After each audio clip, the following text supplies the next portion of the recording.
ज्ञान जो कछुए का ज्ञान दिया जा रहा है गीता में, वो शब्द में सुरत समाने का ज्ञान नहीं है, समझ लो। वो शब्द में सुरत समाने का ज्ञान है ही नहीं, क्योंकि हमारे सत्संग सुन सुन के बहुत से लोग कथावाचक गीता बांचने वाले अब कछुए का उदाहरण देने लग गए और उसको मुक्ति बताने लग गए। जो गीता में कछुए का उदाहरण है भाई, वो मुक्ति का संकेत नहीं है। वो किसका संकेत है? वो अपनी इंद्रियों को कंट्रोल में करने का संकेत है, यानी केवल इंद्रियों को बाहर जाने से रोकने का संकेत है। और उसी कछुए की गति को अगले ही श्लोक में झूठा भी सिद्ध किया है गीता ने, हमने नहीं किया। गीता स्वयं उस कछुए की गति को अधूरा बता रही है। क्यों? कबीर साहब का कुरम और कृष्ण जी का कुरम देखने में दोनों एक से लगेंगे। कबीर साहब का कछुआ और कृष्ण जी का कछुआ देखने में दोनों एक लगेंगे, लेकिन जब तुम भाव को पकड़ोगे तब तुम समझ जाओगे कि ज्ञान दोनों का बिल्कुल अलग है, बिल्कुल अलग है। कबीर साहब का जो कछुआ कुरुम ज्ञान है, वो प्रथम गुण बोला गया है। वो तब बोला गया है जब काया और इंद्रियां थी ही नहीं। समझ लो, वहां पर केवल दो चीजें हैं, एक शब्द, एक सुरत। कबीर साहब ने जहां कुरम की बात करी है, वो शब्द और सुरत की बात करी है। जैसे ही सुरत शब्द से दूर हुई, वैसे ही कुरुम का गुण उत्पन्न हो गया, यानी गर्दन बाहर आ गई, अपने ही खोल से दूर हो गई, अपने सेफ जोन से दूर हो गई। अब अगर यही गर्दन उसी वक्त बाहर से अंदर चली जाती तो ये कुरुम गुण खत्म हो जाता और सुरत शब्द में लीन हो जाती। यानी गुणों से, क्योंकि गुण कहां पे उत्पन्न हुआ? जब सुरत शब्द से अलग हो रही है तो गुण उत्पन्न हो रहा है। कौन सा गुण? कुरुम गुण। कुरुम गुण उत्पन्न हो रहा है, गर्दन बाहर निकल रही है तो गुण हो रहा है उत्पन्न। अब जैसे ही अंदर गई तो सारा खेल खत्म, गुण भी खत्म हो गया, कुरम गुण भी खत्म हो गया और हम अपनी गुणातीत अवस्था में आ गए। यही एकमात्र रास्ता है मुक्ति का।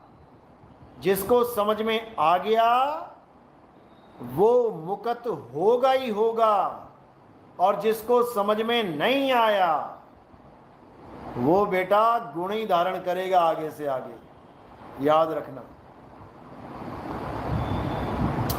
जब लग रूप विदेह न जाने, तब लग काल हटा नहीं माने। जब तक तुम विदेह रूप को प्राप्त नहीं कर लेते, यानी सुरत शब्द में लीन नहीं हो जाती, तब तक काल हटा नहीं माने, समझ लो। इसलिए प्रथम गुण कुरुम बताया है। दूसरा गुण ज्ञान, यानी ज्ञान भी बाद की बात है। ज्ञानी बनना बाद की बात है, पहले इंतजाम कर ले अंदर जाने का, वरना धो धो के मारेगा काल भगवान। ज्ञानियों को ज्यादा धोता है क्योंकि ज्ञानी पहला गुण भूल गया है, इसलिए वो ज्ञानी मुक्त नहीं हो सकता। अरे बड़े बड़े ज्ञानी पचमुए, मर गए, पच गए, लेकिन कुरुम गुण को नहीं समझ पाए, सृष्टि रचना को खत्म करना नहीं समझ पाए, मारे गए। और अगर तुम्हें सृष्टि रचना खत्म करनी आ गई तो भले तुम्हारे अंदर एक भी ज्ञान ना हो, भले तुम एक अक्षर ना बोल पाते हो, भले तुम्हें कोई ज्ञानी छोड़ अज्ञानी महाअज्ञानी मानता रहे, अगर तुम्हें कुरुम का ज्ञान आ गया समझ में,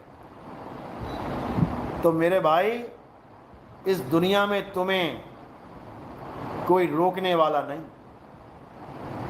अच्छे से समझ लो, तुम्हारे भले की बात कर रहा है नितिन दास, अपना दुश्मन समझ के 84 में मत चले जाना, तुम्हारे भले की बात कर रहा है। अपने दोस्तों, अपने दुश्मनों, मेरे कोई दोस्त मेरा कोई दुश्मन नहीं है, लेकिन जो लोग मुझे अपना दोस्त मानते हैं या मुझे अपना दुश्मन मानते हैं, मैं उन दोनों के भले की बात कर रहा हूं, क्योंकि हमारा कोई दोस्त और दुश्मन नहीं है। हमारा झगड़ा अज्ञान से है और मरते दम तक, शरीर छोड़ते वक्त तक रहेगा, रहेगा, समझ लो।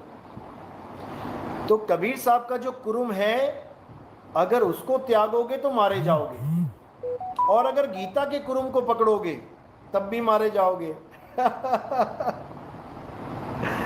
गीता के कुरुम में क्या प्रॉब्लम है वो आपको समझा देते हैं, ताकि कोई भ्रमित ना हो जाए कि कबीर साहब का कछुआ और कृष्ण जी का कछुआ दोनों एक ही है। एक नहीं है। एक नहीं है। अब कृष्ण जी के कछुए में क्या दिक्कत है इसको समझ लो। कृष्ण जी का जो कछुआ है, वो कछुआ कौन है? वो कछुआ ये काया है। कबीर साहब का जो कछुआ है, जो सेफ जोन है, वो शब्द है। सूरत कौन है? गर्दन है। और कृष्ण जी का जो कछुआ है वो ये काया है। और गर्दन क्या है? इंद्रियां हैं, हाथ, पैर, आंख, नाक, कान।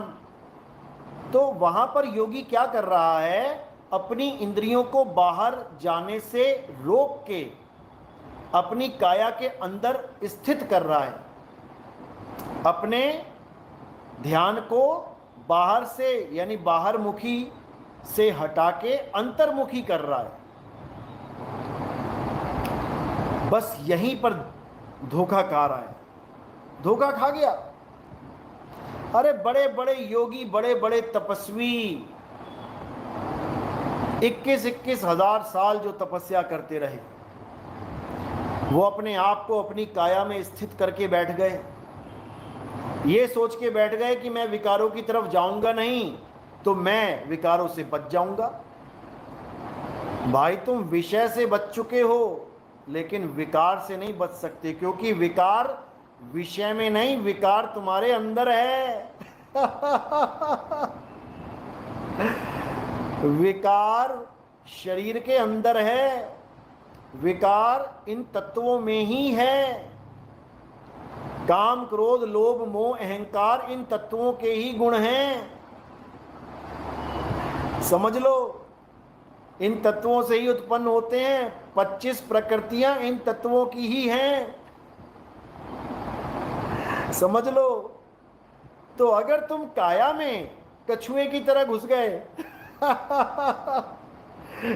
जैसे ये राधा स्वामी वाले, ये धनधन सतगुरु, आसाराम बापूजी, सतपाल जी महाराज, ये महाराज, वो जितने भी मेडिटेशन वाले हैं, जितने भी आंखें बंद करके बैठे हैं, अपने ध्यान को त्रिकुटी में लगा के बैठे हैं, अंदर अंधेरा देख रहे हैं, कोई नाभि में देख रहा है, कोई हृदय में घुस गया, कोई जो भी काया के अंदर घुस गया, समझ लो वो गीता वाला कुरुम है। समझ लो वो गीता वाला कुरुम है। वो मन का ही गुलाम रह जाएगा, क्योंकि इस तन का राजा मन है। ये मन का खेल है, ये मन की सृष्टि है, ये मन का पिंजरा है। और जब तक सूरत इस मन के पिंजरे में कुछ भी अनुभव करेगी, तो वो जेल का ही सामान देख रही है। क्योंकि तोते को अगर पिंजड़े में ही चूरी मिल रही है तो मेरे भाई शिकारी नहीं डाली है, समझ ले, पेट भरेगा नहीं। तो बात ये है, अब करना क्या है, अब अपने शरीर से हटा के अपनी सूरत को उस मूल शब्द में लगाना है। बस काया से कोई कनेक्शन नहीं रखना है। एक जेल है, जेल का दरवाजा है, जेल के दरवाजे के पार परमात्मा खड़ा है, बंदी छोड़ खड़ा है। ना जेल से रिश्ता रखना है, ना जेल के दरवाजे से। ध्यान कहां रखना है, दरवाजे के पार जो बंदी छोड़ खड़ा है उसमें ध्यान रखना है। उसमें तो बंदी छोड़ क्या स्वरूप है उसका, शब्द गुरु। केवल जयकारे लगाने से मेरे शब्द गुरु की जय हो, मेरे शब्द गुरु की जय, ऐसे शब्द गुरु नहीं मिलता कि ऐसे शब्द गुरु मिल जाएगा।